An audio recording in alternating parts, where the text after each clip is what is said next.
சற்று முன்பு கிடைக்கப்பெற்ற ஒரு அதிமுக்கியமான மற்றும் பரபரப்பான தகவல் ஒன்று மக்களே. காணொளியை முழுமைக்கும் பாருங்க.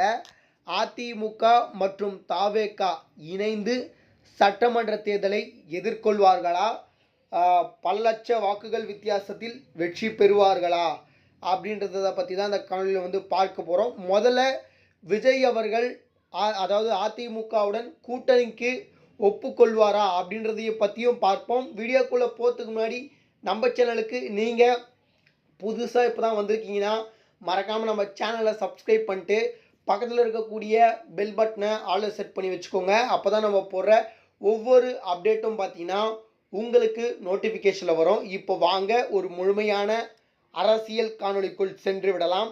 அதாவது 2026 சட்டமன்ற தேர்தலை யார் வெல்லப்போவது, அடுத்த முதல்வர் யார் அப்படின்னு சொல்லிட்டு பலவிதமான கேள்விகள் இருக்கக்கூடிய இந்த ஒரு சூழ்நிலையில் அடுத்த முதல்வராக இவர் வந்தால் நல்லா இருக்கும் அப்படின்னு சொல்லிட்டு மக்களுடைய எதிர்பார்ப்பு ஒரு பக்கம் இருக்கக்கூடிய சூழ்நிலையில் 2026 முதல்வர் யாராக இருப்பதற்கு வாய்ப்பு இருக்குது, கூட்டணியை வலுப்படுத்தணும் அப்படின்னு சொல்லிட்டு பல கட்சிகளும் பார்த்தீங்கன்னா அவங்க பக்கம் இருக்கக்கூடிய மைனஸ் அதை ப்ளஸ் ஆக்கணும்னு கண்டிப்பாக நினைப்பாங்க.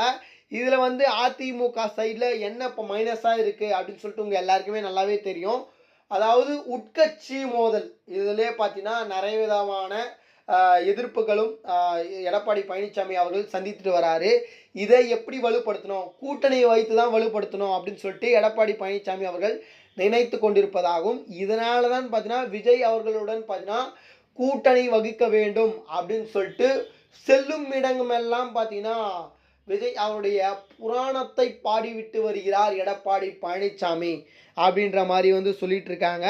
இந்த ஒரு சூழ்நிலையில் நம்முடைய விஜய் அவருடன் கூட்டணி வகித்தால் கண்டிப்பாக வெற்றி பெற முடியும்.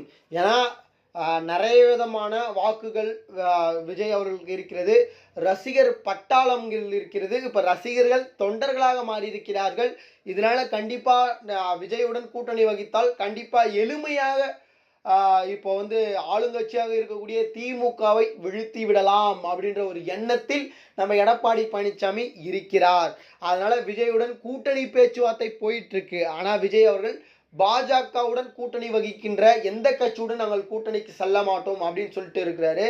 ஆனால் அதுக்கும் பார்த்தீங்கன்னா நம்ம எடப்பாடி பழனிசாமி ஒரு வசம் வச்சிருப்பதாக சொல்லப்படுகிறது. அதாவது விஜய் அவர்கள் கூட்டணிக்கு வந்தால் பாஜக கூட்டணியை கூட கைட்டி விடுவதாக பார்த்தீங்கன்னா ஒரு தகவல் நமக்கு கிடைக்க பெற்றிருக்கிறது. ஆனால் கைட்டி விடுவாரா அப்படின்னு சொல்லிட்டு நம்ம பொறுத்திருந்தான் பார்க்க வேண்டும். ஒருவேளை விஜய் அவர்கள் கூட்டணிக்கு வந்தால் கண்டிப்பாக சட்டமன்ற தேர்தலில் வெற்றி என்பது உறுதியாக இருப்பதற்கு வாய்ப்பு இருக்கு. பல லட்ச வாக்குகள் இருவரும் சேர்ந்து எடுப்பதற்கான வாய்ப்பு இருக்கு. ஒருவேளை நம்ம விஜய் அவர்கள் கூட்டணிக்கு சென்றால் துணை முதல்வர் பதவி மற்றும் பார்த்தீங்கன்னா 100 சீட்டுகள் கேட்பதற்கான வாய்ப்பு கூட இருப்பதாக சொல்லப்படுகிறது.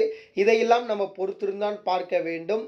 இது போல சுவாரஸ்யமான அரசியல் உண்மை நிலவரங்களை நீங்கள் உடனுக்குடனே தெரிஞ்சுக்கணும்னு நினச்சிங்கன்னா நம்ம சேனலை மறக்காமல் சப்ஸ்கிரைப் பண்ணிட்டு பக்கத்தில் இருக்கக்கூடிய பெல் பட்டனை ஆல்ல செட் பண்ணி வச்சுக்கோங்க. அடுத்தடுத்த வீடியோவில் சந்திப்போம். நன்றி, வணக்கம்.